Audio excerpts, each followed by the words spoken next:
What's up, roofer? Many of you have watched our tutorials on old German slating, and some of the guys wanted to try it in real life. And these guys had questions about how the side overlap is carried out in a row. I did not focus on this, but your feedback has been heard, and therefore we have recorded this video for you. Side overlap depends only on the shape of the stone. You overlap the bases of the stones and the side overlap is obtained automatically. The main thing is to make the correct shape of an ordinary stone. There are two types of Decksteins, normal cut and sharp cut. A normal cut Deckstein has a 75-degree angle. Decksteins with a sharp cut have an angle of 65 degrees. If you make Deckstein from rectangular slate, then a stone with a normal cut is a little more economical and allows you to leave a foot of 13 centimeters. A stone with a sharp cut allows you to leave a foot of 11.5 to 12 centimeters. It's all in our format 40 by 25 centimeters. But the visual effect is much better with sharp cut stones. Therefore, we recommend a stone with a sharp cut. You must make the correct shape of the slate, and the overlap will come out by itself. Because each stone is handcrafted, these side laps are allowed to vary slightly, and this amount is not strictly regulated.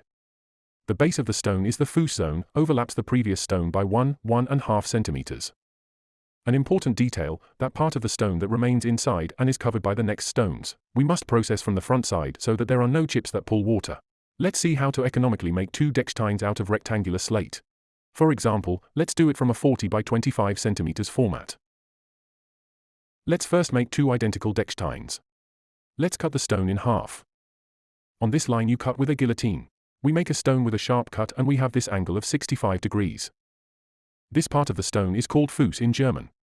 And with this format, we make it 11.5 to 12 centimeters. After you cut the slate with a guillotine, you have to round off this corner, and smoothly cut this part with a slate hammer.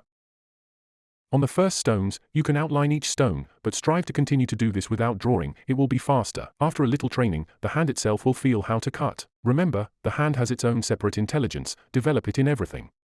Regardless of the format of the stone, the overlap of the rows should be 30 to 33% of the height of the stone. Why did I write 30 to 33%? Because the minimum is 30, but some cool craftsmen make the overlap exactly 1/3 of the height of the stone, so that there is a margin and each stone can be further processed so that it fits perfectly and the minimum allowable overlap is not lost. The visible part is 70 to 67%, respectively. We punch holes in the overlap zone, approximately 2 to 3 centimeters from the edge of the stone. Now you know how to make an ordinary stone in the old German slating and understand how the side overlaps of the stones are arranged. Take a rectangular slate, make two Decksteins according to our instructions, shoot it on video and put it on Facebook, Instagram or TikTok. Tag Slate Roofing School and I will give recommendations or will say wow how cool. Write the hashtag erstedecksteine so we can find these posts. Let's see who will make the most true Deckstein. Try, test, start, make exclusive roofs with us.